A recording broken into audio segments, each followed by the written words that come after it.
Que tipo de vida vale a pena? A visão geral da vida é mais uma corrida do que uma experiência. As pessoas estabelecem objetivos claros para a vida e seus métodos. Estudar, trabalhar, casar, trabalhar, ter filhos, trabalhar, se aposentar e talvez só então viver.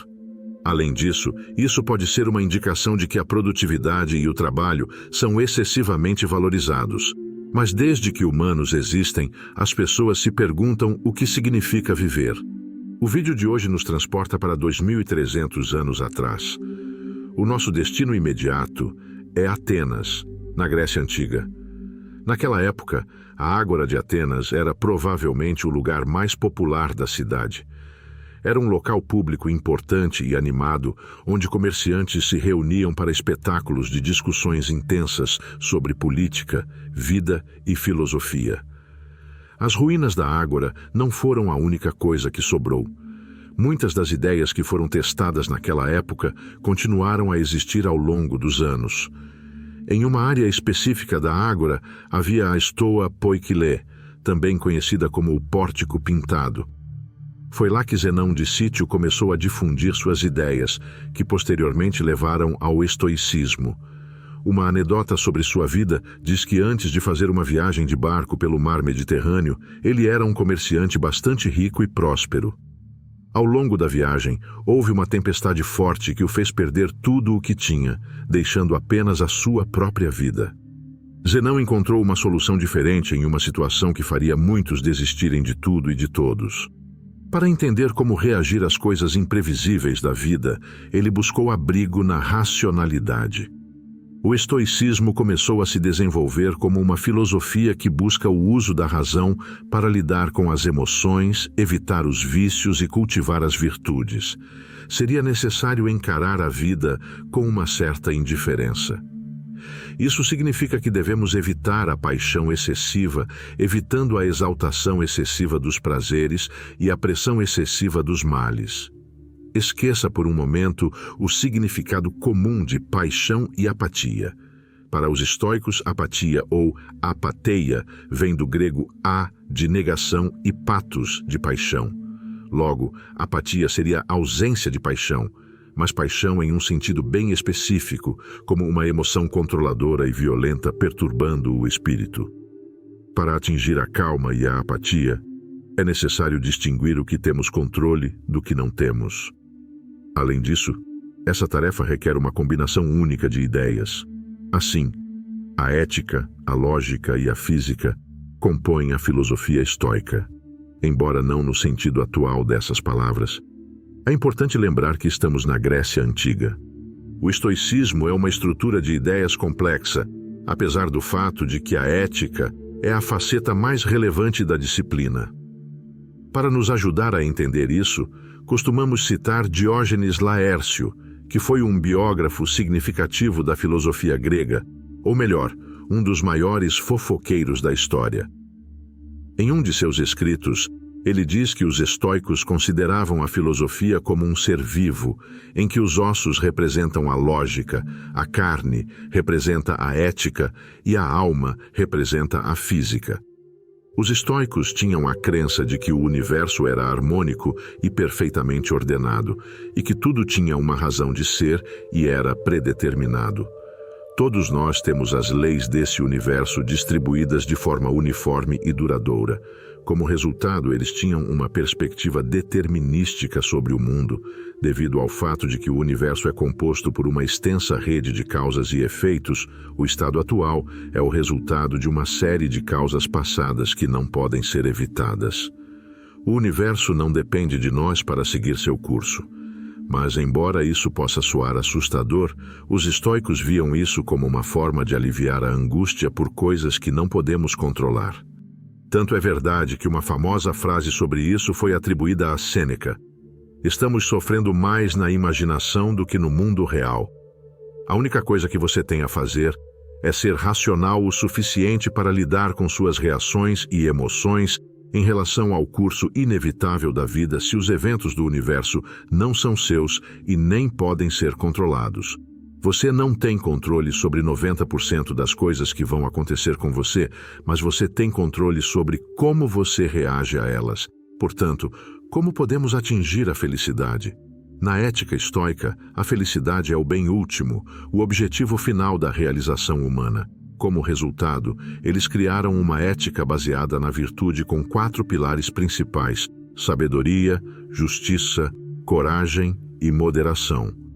A capacidade de entender o mundo de maneira racional e tranquila é o que constitui a sabedoria. A justiça implicaria avaliar pessoas e circunstâncias sem seguir o impulso. O conhecimento do que deve ser temido e do que deve ser suportado seria a definição de coragem. Além disso, a moderação seria a capacidade de equilibrar os desejos e evitar os vícios. Todas essas coisas funcionam juntas e formam o que chamamos de virtuosidade.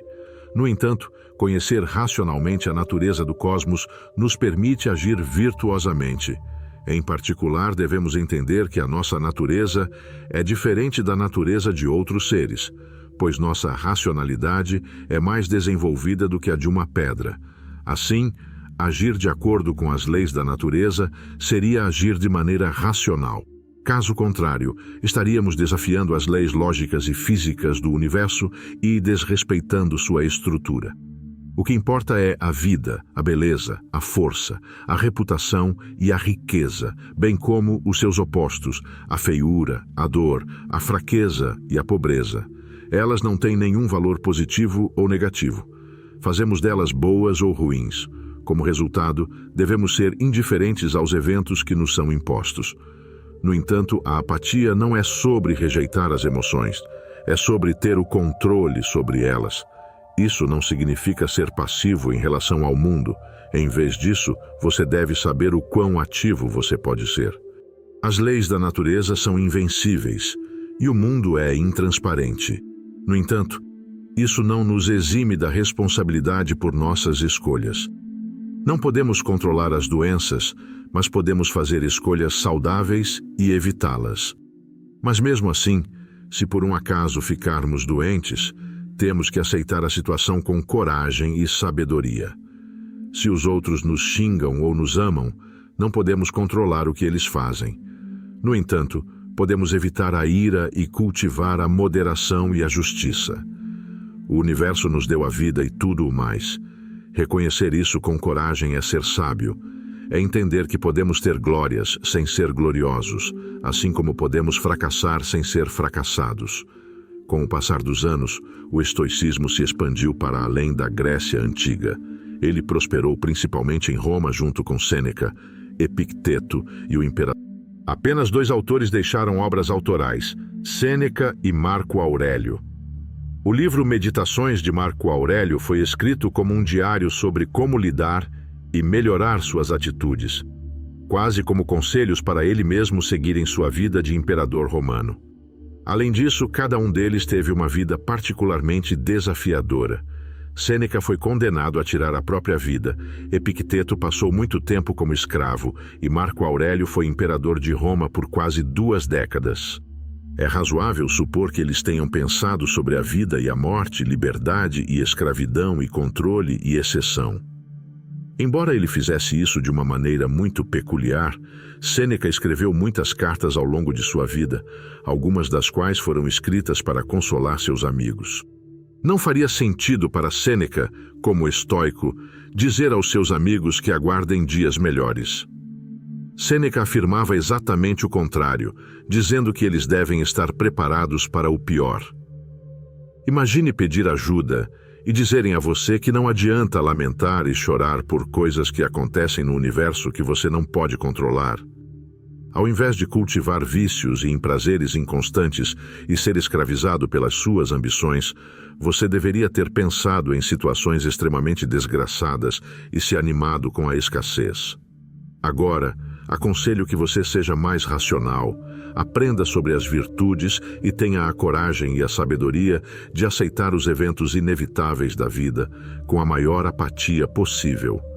É possível que pareça difícil e motivador, mas para os estoicos, o melhor é agir conforme a natureza o mais rápido possível. Isso leva à ideia de que os maiores sofrimentos e perturbações não são os fatos do mundo em si, mas sim o julgamento que nós fazemos deles. E qual a maior desgraça senão a morte? Na filosofia estoica, a morte, referida como a marca mais íntima da vida, era um elemento fundamental. Ela é o que está presente e possível a qualquer momento, o que faz a vida ser frágil e, ao mesmo tempo, faz a vida valer a pena ser vivida. Segundo Sêneca, a vida toda é um aprender a morrer. A sabedoria seria admitir que a vida é um presente que temos e que devemos devolvê-lo sem sofrimento quando o recebemos. Foi isso que Sêneca fez quando foi condenado à morte. Ele criticou a maneira como as pessoas pensam incoerentemente sobre sua própria mortalidade. Embora desejamos desfrutar da vida, adiamos o momento certo como se fôssemos imortais e tivéssemos todo o tempo do mundo. Somente quando perdemos algo, que entendemos nossa fragilidade, e só então agimos como mortais. Quando nos concentramos em coisas que não podemos controlar, tornamos a vida breve. O estoicismo surgiu há mais de 2000 anos em um lugar totalmente diferente do que é hoje, com uma sociedade muito diferente da nossa, hoje em termos de economia, política, tecnologia e cultura. Nós estamos separados pelo tempo, espaço e história, porém mesmo assim somos unidos pelas mesmas dúvidas. E para você, o que significa a vida? Como as pessoas devem vivê-la? Estamos curiosos para saber qual sua opinião. Você pode discutir isso aqui no campo de comentários. Se você gostou desse vídeo, não deixe de conferir nossa seleção de playlists que o ajudarão a encontrar sucesso e felicidade com base nos princípios da filosofia estoica. Lembre-se de se inscrever no canal. Até o próximo vídeo.